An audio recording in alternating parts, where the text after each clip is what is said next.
If you need any Xbox or PlayStation codes or any cheap PC games, use the referral link in the description. It will take you over to g2a.com. They already have a discount on most of their goods, and if you use the code CHES at checkout, you can get yourself an extra 3% off as well.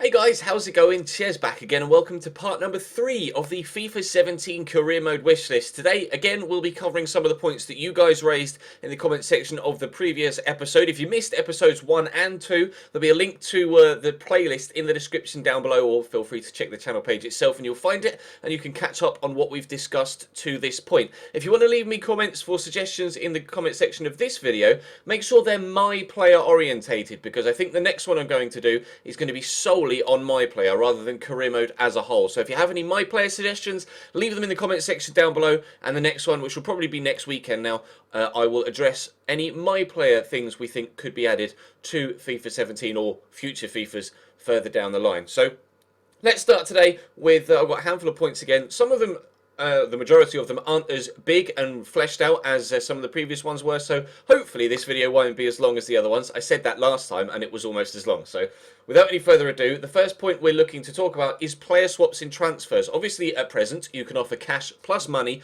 for a player in career mode. However, players go both ways in real life, but the CPU can never offer you a player plus cash, or even just a straight player swap, whereas obviously you can do it to them. A player could come in, say you've got someone that you want to sell, but you haven't really been able to find someone that's willing to put up all of the money that their value is. A team could come in, offer you a player that they want to get rid of, that you might actually be perhaps slightly interested in, plus a smaller amount of money, so that just to try and tempt you into taking the deal. So say you've got a player worth £15 million at right back. Someone could offer you a left back because you're looking to strengthen there, plus £3 million, and you could contemplate whether that is a good or bad idea. It's kind of similar with the logic with trade offers that used to be an Ultimate Team. Say you had a Messi up for sale for 700,000 coins, someone could offer you 200,000 coins plus an Ibra and a Ronaldo.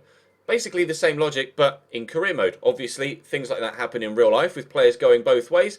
In FIFA, not yet able to do that. Also, multiple players. Sometimes you see two players going one way and one player coming the other plus cash. That could be added in as well. Little thing that could make all the difference. One player or two players added to multiple team player swaps both ways, not just you offering the CPU a player. CPU should offer you one as well. In the last episode, we mentioned simulated games when obviously you don't want to play and you select the sim option. And we said that you should be able to, make tactical changes throughout the game. Building upon that, apparently, it was pointed out in the comment section of the last video that in previous FIFA titles, around about FIFA 04 or 05, you could actually either pause the simulation, or at some point it would prompt you, and you could actually go in and continue playing the game from that point. So say you went 1-0 down, you could actually pause the game there, go in and actually finish playing the game yourself. That would be a fantastic option to bring back to the FIFA series. I wasn't aware that it was previously a feature, but we mentioned with the simulation you could maybe make a change or change the formation and substitutes and change tactics and player instructions and roles, etc. But if you could actually stop it and then jump into the game, that would be even better. You could have a full say in what happens for the rest of that tie, rather than still letting the computer simulate what's going on whilst you tweak around with the fixes, etc. To actually go into the game yourself and then play the final 20 minutes when you've just gone 1-0 down would be fantastic.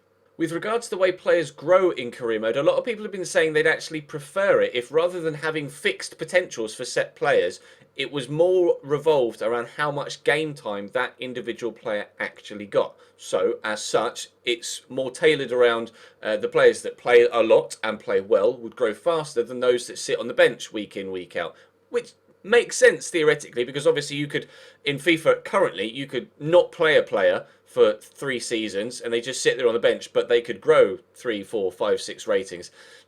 Slightly unrealistic. Maybe even it was mentioned that perhaps you could have 2 separate options when starting a save. You could select whether you had the default fixed potential that FIFA has had in effect for the past few years, or you could select it so that player growth was more revolved around the game time that players were getting and how they were performing on pitch. You could maybe have two different options as to how the players would grow in your career mode save, which surely wouldn't be that hard to implement, I wouldn't have thought, considering that they've obviously already got the fixed player potential system in place. So just to tweak it slightly so that it just bends around when players actually play on pitch, so that you get a more realistic player growth. So it would actually encourage you to play more players and encourage squad rotation. I personally rotate my squad quite frequently in career mode anyway, but I know a lot of you just stick with the same first team 11 and just play and play and play with those players, and they become world class, but then you struggle with squad depth. So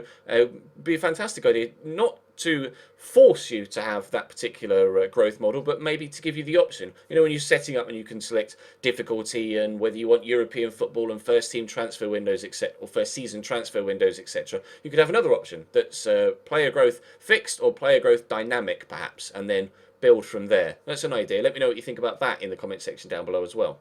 Moving on to press conferences. At present, press conferences are extremely limited on FIFA 16. You can praise the opposition, you can unnerve the opposition, and you can praise your own side. That's pretty much it. You just get the one question and the one default option that you can select, and as far as I'm aware, doesn't really have any sort of effect on the way that the game plays whatsoever. So with regards to press conferences in general, when you're actually in the conference, in real life, you get multiple questions and people can ask you a question and you have 4 or 5 different ways that you could answer it, perhaps. Again, a lot of these ideas, and it's been pointed out in previous comment sections of the episodes 1 and 2 as well, a lot of these ideas lend the basis from Football Manager, but that's not a bad thing. But a lot of people have been saying, oh, you just want career mode to be like Football Manager. Well, yeah, Football Manager is a realistic football simulation. That's what we want for FIFA, isn't it? People are constantly asking in the comment section for career modes to be realistic. Well, the way you make them realistic is you take the features that are from real life and put them in the game. So basically, all of the detail of Football Manager, but playing the game engine on FIFA. Perfect game, in my opinion. But yes, press conferences. You should have multiple questions. Doesn't have to be 10, 12 questions. Just 3 or 4 different questions with 3 or 4 different options to answer each time. And also with regards, just in general, interactions with multiple responses, etc. You should have the ability to talk to players. When they come to you and say, boss, I'm unhappy you're not getting enough first team football, you should be able to say, well, I apologise, but the player that's currently playing in your first team position has been playing really, really well, therefore they're keeping you out of the team. And you should be able to influence how the player feels and their morale. You could maybe explain to them that situation and they could maybe take that on board and be like, yeah, no, okay, that's fair enough. I'm now not going to be disappointed because you've explained to me what the situation is, and my morale will improve because I'm now happy with the situation and I know that I have to just perform in training or perform on the pitch when called upon, and I'll get my first team opportunity. Obviously, you influence how they perform on pitch and when they play, etc. But that's you just kind of have to suspend your disbelief for a moment and say, all right, well, if I play well with them, then they should expect to be playing more often. If you play well with them but then still replace them and don't play them that often, but when they do play, they play out of their skin, then they should be able to come to you and say, look, I've been playing really well when called upon, but you're still not picking me. I'd like to move on, etc. So taking that into account, obviously you could have 3 or 4 different options for 3 or 4 different questions in press conferences, and the same when interacting with players. If someone's homesick, you could try and say, well, if you say a Spanish player is homesick in England, you say, okay, well, maybe I'll bring in a fellow Spaniard. Maybe that would help you settle in better. Just little things like that could help tweak player morale. And obviously, at present, player morale doesn't, as far as I'm aware, doesn't tend to have an effect on how they play on pitch. But, I mean, it might be quite frustrating if it did. So, say a player had really, really low morale, like their first touch was off, they weren't in the right position on pitch, etc. That might be taking the realism slightly too far, because you want to be able to manually control everything that happens on the pitch. You don't want outside influences affecting how your players play. It should be what you're doing with the controller that decides what happens on pitch. But off the pitch, it's definitely something that could be taken into account. A few minor and less detailed options to add in as we end here on episode number 3. Make sure you drop the video a like, by the way, if you haven't to this point. If you remember from the last episode, I said it would be nice to turn international management off and not get the offers. On the flip side of that, it would be nice if you could start at an international club and not have any club responsibilities whatsoever. Do an international manager mode, but still have the domestic club scene going on in the background. So should you wish to jump into club management at any point, you could, and clubs might approach you to become their club manager. Same way that Chelsea have approached Antonio Conte as the Italian national manager to bring them in, and then you could either have the option of retiring in your international post and going solely into domestic, or you would have the option of remaining in your international post and doing the domestic club football as well, which is obviously the only option you have here currently on the FIFA titles that have been released over the past few years. So it would be nice to be just England manager or just France manager, etc., and then maybe have the option for someone to come in and say, hey, why not manage us as well? Or maybe you're not doing so well in international management. How about you come and manage us instead?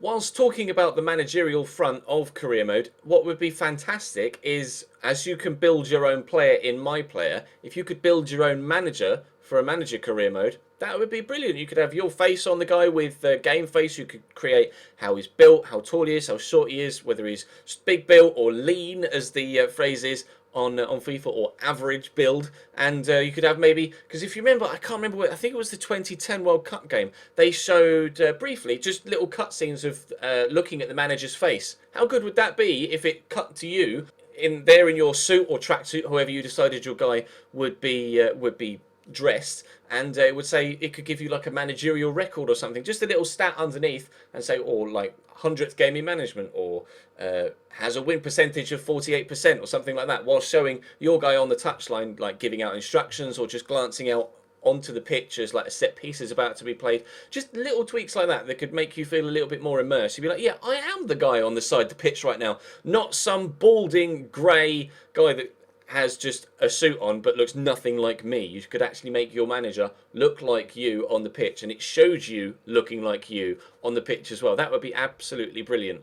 The final point I want to end on today revolves around player training. Now, at present, when it comes to physical player training, you can only train stamina, and to train stamina you have to train ball control and dribbling and things like that as well. What would be fantastic is maybe if it was only confined to a pre-season stage, so before the first competitive game of the year, you could have a set different roster that was for pre-season training, and you could actually train the whole squad rather than just 5 individual slots. You could train the whole squad and train stamina as a whole, or strength as a whole, or try and improve people's reactions, or their jumping, or acceleration or sprint speed. When it comes to things like acceleration or sprint speed, you have to bear in mind that a lot of stuff with regards to that is kind of down to the individual human's DNA. So you wouldn't be able to drastically improve a player's sprint speed or acceleration, but you might be able to train their technique and hone their skills when it comes to bursting away from a stop start, or sprinting to a higher top speed. Maybe if you could just tweak it by +1 or +2 over the course of a career, not just per season, otherwise you could abuse it and could have everybody that was lightning quick. But it'd be great to train someone's stamina or their strength, and like I say, maybe confine it to just a pre-season period, because pre-season training is based around fitness in real life. That's the majority of pre-season training, is solely focused on improving the player's fitness and their endurance in games, and then you move on to the technical side of things. So once the pre-season period is finished, you could then move on to the technical side of training, and obviously train just the 5 slots again. But it would be nice if you could train the entire squad, rather than having to solely pick one player here and one player there and have just a block of 5. Why not have an option where you could just train the whole squad's stamina or the whole squad's strength? And you'd have to obviously tweak it so that it couldn't be abused and the growth happens on a slower basis, because at present, if you just solely concentrate on one player, obviously you can take someone from like 73 to 93 in the course of 2 seasons. Whilst that does happen on the odd occasion, players can just flourish and become absolutely incredible, it doesn't happen that often, and you can abuse the system currently in FIFA 16. It's great to have the training feature, it just needs a slight tweak, and if you could add a couple of things to it, like we mentioned with the pre-season fitness training, and obviously the ability to train physical stats as well as technical stats, then that would be absolutely incredible. But that's going to bring to an end today's episode of the FIFA 17 Career Mode Wishlist. Drop the video a like if you enjoyed. Subscribe to the channel too to ensure you don't miss out on any further Career Mode content from me, whether it be parts of this little mini-series or the AC Milan Career Mode or the My Player Career Mode or anything else that goes up on the channel over the upcoming weeks and months. Feel free to leave me comments in the comment section down below. Like I say, the next one will be solely revolving around My Player. So if you have any My Player suggestions, leave them in the comment section down below, and I'll select a handful of them and we'll approach them